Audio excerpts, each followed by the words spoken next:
Agora são 8h35. Vamos falar sobre o caso da menina Ágata, de 8 anos, que foi assassinada no Rio de Janeiro.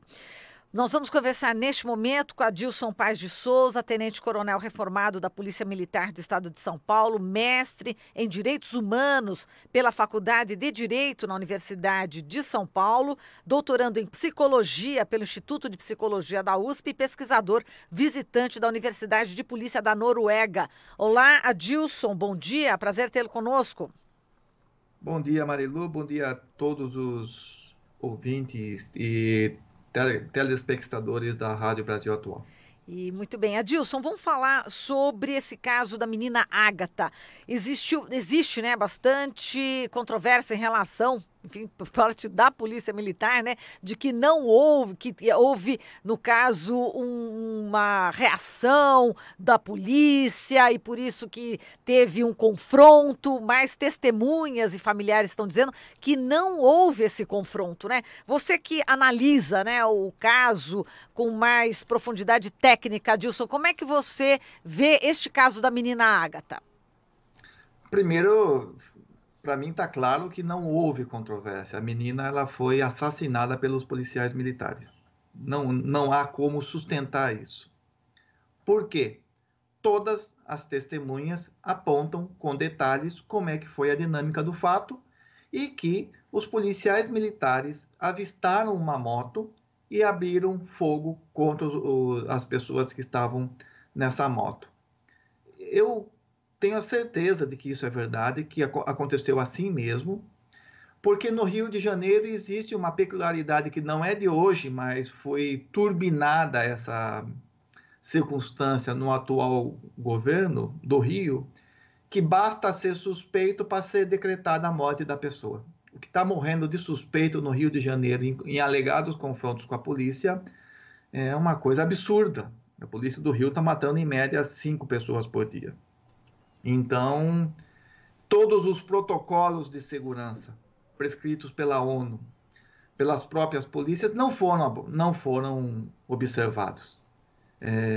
Veja bem, se todo policial militar disparar contra o ocupante de moto que ele acha que é suspeito, que ele acha que está praticando algum tipo de ilícito penal, nós estamos perdidos. O que vai ter de pessoa baleada por aí, enfim, não tem nem como calcular.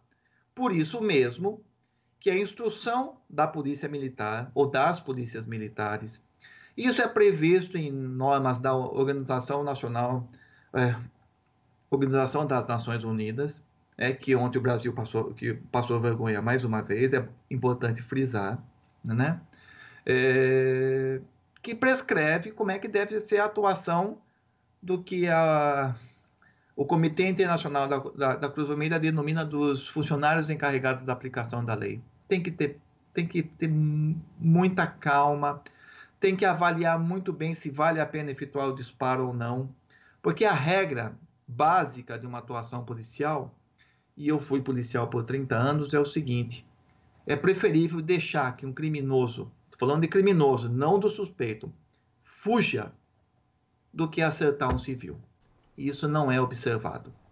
No Rio de Janeiro, a política do mate o suspeito, estimulada pelo senhor governador e abençoada pelas demais instituições do Estado, né? É isso que vigora. E, infelizmente, nós tivemos a morte dessa menina. Quando isso aconteceu, eu comentei que não seria a última, né? E não vai ser a última, e eu não sei onde vai parar. Só acrescentando, né, que a Vitória Ferreira da Costa, de 11 anos, também foi baleada ontem, né, nesta Sim, terça-feira, né? Só acrescentando, sim. Glauco. Adilson, logo após a morte da Ágata, o governador Witzel acabou dando uma coletiva em que ele ratificou ali a sua crença na sua política de enfrentamento policial. E ontem, no Diário Oficial, houve ali o fim do sistema de metas que incentivava justamente a redução de mortes provocadas pelos policiais. Ou seja, existia um bônus para os policiais ali que tinham essa redução e o Witzel acabou retirando isso. Eu queria que você analisasse esse ponto e também a conduta do Witzel de uma forma geral, que se ela na prática autoriza o policial a agir dessa forma. Sem sombra de dúvida, o governador ele autoriza, assim, através do seu discurso e da sua prática, que o policial militar mate. Eu tenho certeza que o policial, na ponta da linha, se sente amparado e estimulado a matar, porque ele sabe que não vai acontecer nada. Tomando por base o caso da Ágata, coletei essas informações através da imprensa. Somente 3 dias após o fato, os fuzis utilizados pelos policiais que mataram a menina, da onde saiu o disparo, eles foram apreendidos e encaminhados para a perícia após 3 dias do fato.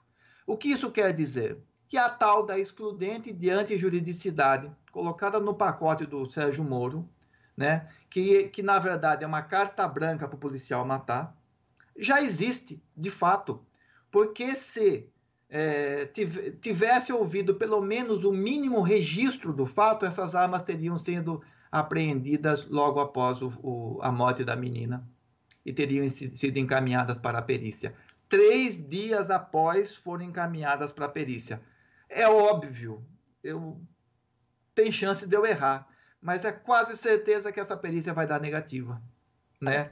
E sem materialidade, sem prova policial, sem condições de individualizar de que arma saiu o disparo, não tem como formalmente acusar os policiais, e o sistema atua para garantir a impunidade, né? As pessoas esquecem que bala, embora isso seja algo recorrente, não atinge só pessoas das comunidades carentes. A história tem mostrado que quando a polícia atua sob o estímulo de uma ação mais severa e mais letal, tragédias acontecem. Foi assim antes do Carandiru, foi assim em 2002, foi assim em 2006, quando aconteceram os crimes de maio. Toda vez que um governante é mais permissivo e estimula a atuação mais letal da polícia, acontece tragédia. E só existe a oportunidade de acontecer algo para mudar a prática da polícia se, infelizmente, alguém da classe média alta ou de uma classe rica for atingida pela polícia. Porque daí não pode. Aí não é consequência, como as autoridades dizem, efeitos colaterais de uma guerra, que é uma expressão ultrajante que eles empregam. Nós estamos em guerra, infelizmente, nós não desejamos isso, lamentamos, mas quando estamos em guerra pode acontecer morte de civis inocentes. Pois é, e Adilson? O governador Witzel já premia os policiais militares que matam ao considerá-los heróis. Ao descer do helicóptero festejando a morte do rapaz na Ponte Rio-Niterói, como se estivesse festejando um gol no Maracanã. Ao usar expressões chulas, ofensivas à pessoa humana, do tipo, o sniper vai mirar na cabecinha e matar. Ele já está premiando o policial. E essa medida dele de retirar esse parâmetro de menos letalidade como um bônus para o policial, no dia seguinte, após a tal da coletiva, que foi um absurdo, por si só... Desculpe, o celular estava ligado. Por si só, mostra muito bem que ele não está nem aí com a opinião pública. Ele não está nem aí com os postulados, com os compromissos internacionais assumidos pela República Federativa do Brasil, expressos em vários documentos internacionais das Nações Unidas. Ele não está nem aí para nada. O que ele quer é impor a visão dele, e não é só dele, mas personificado pelo governador, de uma política de eliminação de pessoas, uma política de eliminação de pessoas seletiva, e eu afirmo, sem medo de errar, eugênica, como se fosse uma medida de segurança. É um absurdo do absurdo. Se o Brasil fosse um país minimamente civilizado, se o Brasil fosse minimamente um país, para usar uma expressão que está se usando muito hoje em dia, soberano, mas de uma maneira adequada, já teria sido decretada intervenção federal no Rio de Janeiro para essa mortandade. Mas não, os poderes constituídos abençoam a prática do senhor governador. Perfeito, Adilson. Bom, a gente vai continuar esse tema, a gente vai entrevistar agora também um doutor em processo penal para a gente falar exatamente sobre excludente de ilicitude. A gente agradece, Adilson, aqui a sua participação e realmente você tem razão. O delegado que está investigando a morte da menina diz que já avalia que vai ser difícil identificar a arma que deu o tiro e matou essa criança. É muita manipulação, né, Adilson? Só para a gente encerrar aqui e passar já para o outro entrevistado. Esse é o, entre aspas, modus operandi da apuração dita oficial dos casos envolvendo policiais militares. Demoram para apurar, prejudicam o local de crime, fazem de tudo para atrapalhar os exames. Para quê? Para não dar em nada. Não há como punir um policial se você não tem como individualizar o disparo. Foi assim no Carandiru. Essa história se repete. Por quê? Organizações hermeticamente fechadas, fora do controle social e que se acham no direito de fazer o que bem entender em nome de uma segurança pública. Para os policiais, desculpe a expressão que eu vou utilizar, mas para usar a expressão do senhor presidente da República, para os policiais de bem, isso é um motivo de vergonha. Tá?